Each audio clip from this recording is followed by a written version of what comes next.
Olá pessoal, sejam muito bem-vindos a mais uma aula de cálculo numérico. Hoje eu vou fazer a apresentação da aula que foi postada na semana passada, mas como uma revisão agora sobre os conteúdos que foram vistos de acordo com todo o semestre, né? Então esse é o semestre de cálculo numérico.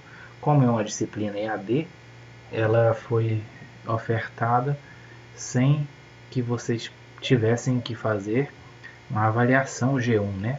As disciplinas EAD tem a opção de você fazer somente uma avaliação ao final. Então, provavelmente terá um questionário final, né? Na semana que vem ou na outra. Não sei bem certo qual dia vai ser ainda, até porque não sei se eu tenho que fechar até o final de junho, se for somente mais uma aula, né? E se não, talvez pode ocorrer de haver outra aula. Então, nós vamos ver aqui um pouquinho do que foi visto nesse semestre. Então, o primeiro conteúdo que nós vimos foi sobre a mantice, né? Ponto flutuante, a máquina, né? Todo mundo sabe, existe ali pelo menos 3 formas de você expressar um número, né? Então, uma forma é como decimal. O número decimal ele pode estar escrito quantos dígitos quiser antes da vírgula e quantos dígitos quiser depois da vírgula. Depois tem também a notação científica, né? Notação científica que pode ter um número só, uma unidade antes da vírgula. E os decimais geralmente é somente 2 decimais, né, que é a notação científica, e a notação em ponto flutuante, que ela é expressa por nenhum dígito antes da vírgula, somente 0, né? O 0, vírgula, não tem nenhum número inteiro antes da vírgula. Então, colocar em ponto flutuante é colocar em nenhum número inteiro antes da vírgula. Então, é um número que varia entre 0 e 1, né? Ou 0 e menos 1, porque pode estar esse número ser negativo. Ele é um número que pode ser positivo ou negativo. E aí, o decimal, né, ou melhor, o expoente pode ser calculado com base no número originário, né? Então, colocar em ponto flutuante, aí tem uma notação, né? A notação em ponto flutuante na fórmula normalizada é análoga à notação científica, com a diferença que a parte inteira é sempre igual a 0. E o primeiro dígito após a vírgula, D1, é sempre diferente de 0, né? E aí tem um exemplo, 0,5678 vezes 10 elevado à terceira, né? Então, esse número aí antes era 567,8. Foi colocado em ponto flutuante. Muito bom. E aí depois tem um exemplo, né? Colocar a notação em ponto flutuante na forma normalizada usando base 10. E aí tem 2.345,89 passa a ser 0,23589 vezes 10 a terceira. E também tem um número ali que ele é um número muito menor que 0, né? Muito menor que 1 no caso, bem próximo de 0, que aí você coloca ele sempre, o primeiro número após a vírgula tem que ser diferente de 0. Então, ali foi até o 5, né? E aí o expoente ficou sendo menos 4 pelo fato da vírgula andar para a direita. No caso do exemplo anterior, a vírgula andou para a esquerda. Anda para a esquerda, conta mais 1, anda para a direita, conta menos 1. Também tem a mudança de base, né? Pessoal, depois eu vou fazer um exercício de cada um desses exemplos, e postar nesta aula, né?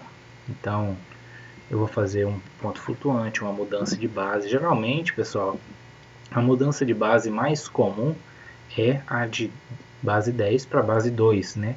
Até porque o nosso conteúdo de cálculo numérico computacional, né, se é computacional é porque utiliza em tese computadores. E aí os computadores trabalham em binário, né? E aí é mais comum que transformamos para base 2, base binária.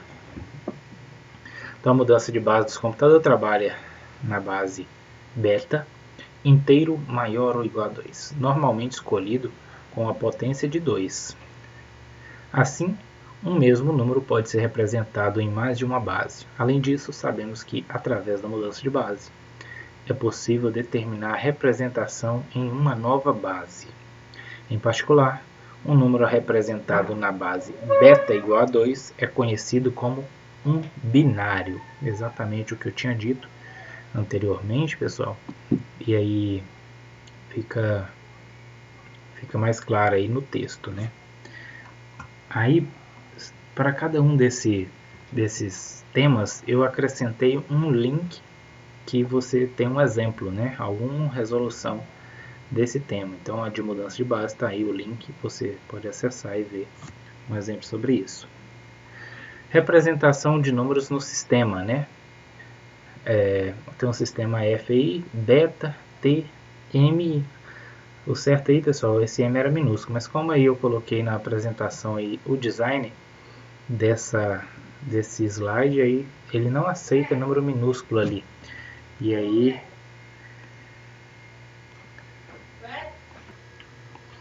aí ficou o M maiúsculo, mas seria M minúsculo aqui, porque é um mínimo e um máximo de expoente, né? Então os números reais podem ser representados por uma reta contínua, né? Entretanto, em ponto flutuante, podemos representar apenas pontos discretos na reta real. Aqui tem um exemplo de uma máquina, né? Ó, considere o número f 2, 3, 1, 2. Quantos e quais podem ser representados nesse sistema? Ó, nós temos o beta, que é 2. Então, os dígitos podem ser 0 ou 1. O M1, 1 e o M grande, 2. O que significa que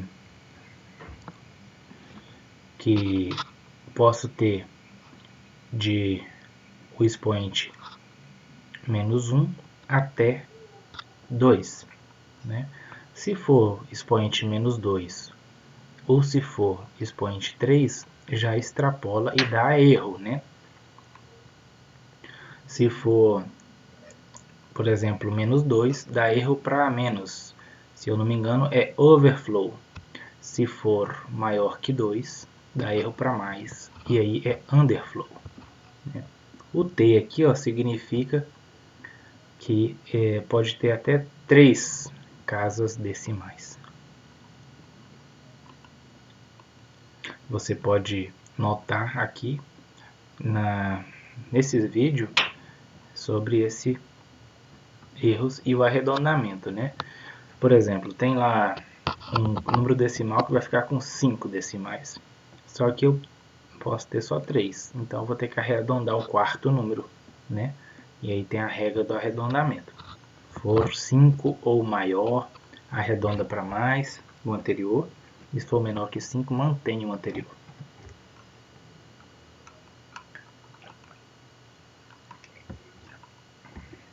A interpolação polinomial é um dos temas também da grade, né? Então, o que é interpolação, pessoal? Tem uma interpolação numérica, né, mais simples, que é apenas achar ali o tipo de uma média aritmética, né? Pode ser feita também pelo programa de computador que eu passei para vocês lá, o Scilab, de forma bem simples. A interpolação polinomial aqui já tem um pouquinho mais dificuldade, porque você pode ter uma interpolação do primeiro grau, do segundo grau, e aí passa a ser um pouquinho mais custosa de fazer, mas também é tranquila de fazer. E temos aulas sobre isso, né? Nós temos vídeos, eu gravei vídeos sobre isso. E eu vou resolver um exercício e postar para vocês a resolução aqui para vocês relembrarem. A interpolação consiste em determinar uma função, né, que assume valores conhecidos em certos pontos. A classe de função escolhida para interpolação é a priori arbitrária e deve ser adequada às características que pretendemos que a função possua. Então lembra lá, função polinomial, vou interpolar a função do primeiro grau, ax mais b igual a zero. Interpola lá quando eu tenho a igual a um número e b, né, substitui lá para poder achar a função interpoladora. E se for do segundo grau, da mesma forma. Aqui nós temos exemplos de função interpoladora, né? Pessoal, entre esse tema e o próximo, tem um que eu deixei de colocar, mas que eu vou fazer um exemplo e postar também, que é o sistema linear, né? Nós temos sistema linear e temos métodos de fazer o sistema linear. Não sei se vocês lembram. Tem o método de adição, o método de substituição, o método de comparação. Aí tem a regra de Cramer, método de escalonamento, né? Então, várias formas de fazer equação. Resolver um sistema linear. Tem sistema linear com 2 incógnitas e com 3 incógnitas. Com 2 é mais fácil, né? E com 3 já tem que usar Cramer ou escalonamento. E aí o próximo seria integração numérica, né? E eu coloquei para vocês apenas 2 temas de integração numérica. O primeiro tema é trapézio, né? Método dos trapézios. O segundo é método de Simpsons. Só para deixar claro o que isso mede, pessoal, isso mede a área, né? Ó, problemas resolvidos com cálculo integral definido resolve áreas e também volumes, mas nesse caso nosso é áreas. Então nós temos aí uma função interpoladora, né? Uma função na verdade, e aí eu quero saber quanto de área tem abaixo dessa função num determinado intervalo, né? Para calcular essa área aqui, ó, bem certinha, você deveria resolver a integral, né? Mas para ficar mais fácil, né? Porque às vezes as integrais tem funções que têm integrais difíceis de fazer, né? Você não pode integrar, não lembra como é que integra pela regra da cadeia, né? A integral, vários tipos de integrais que existem, né? Integra, deriva, e aí fica mais fácil resolver pelo método alternativo. Aí tem o método dos trapézios, né? Calcule a área sobre a curva como série de trapézios, né? Divide essas partes aqui em trapézios, né? Existe uma aproximação, né? Sendo que isso é bem boa a aproximação. Quanto mais o número de intervalos maior é a aproximação. Substitui cada subintervalos, né, a função f por uma reta. E calcula-se a área de cada trapézio em seguida. Soma-se cada área. E aí tem uma fórmula, né? A fórmula, se eu não me engano, é h sobre 2 vezes y1 mais y2. E a regra de Simpson, né? A regra de Simpson é um pouquinho diferente. Ela já é mais alongada. Ela normal é a h sobre 3 vezes y1 mais 2y, na verdade 4y2 mais y3. E aí isso pode variar de acordo com a quantidade de intervalos. Também tem um aí, na aula retrasada tem um vídeo que explica sobre isso. Você pode voltar e recorrer a esses vídeos para um melhor entendimento. E é isso, pessoal. Não vai ter mais conteúdo novo, é só isso.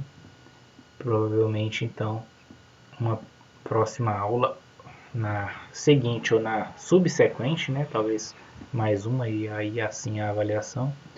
nós faremos a avaliação e juntamente com esses trabalhos que vocês têm enviado durante todo o semestre, vai ser formulada a nota de vocês, tá ok?